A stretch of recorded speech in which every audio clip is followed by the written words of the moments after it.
31 pár van a testőrben, jobbra-balra kiléphetnek, és ők kerülnek nyomás alá.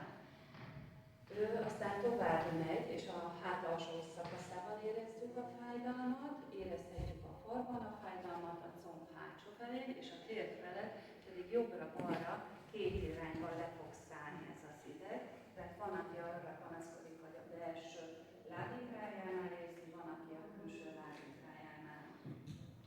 Amit tudni kell erről az idegről, hogy ő az egyik leghosszabb és legvastagabb idegünk, tehát innentől kezdve ő egy nagyobb falat a gyógyítás folyamata során.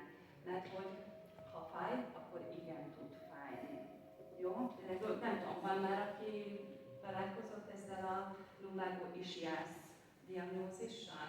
Igen, a hölgy nagyon jelzi nekem, és a fájdalom, a tünetek, amik elmondtam, azok így sugároznak le.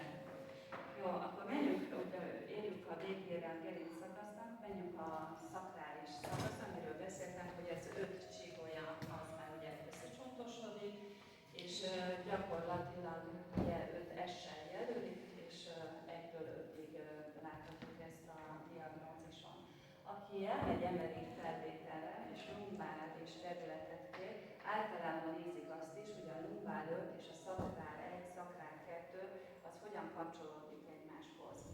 Itt még annyit elmondanék, hogy van 2 olyan nagyon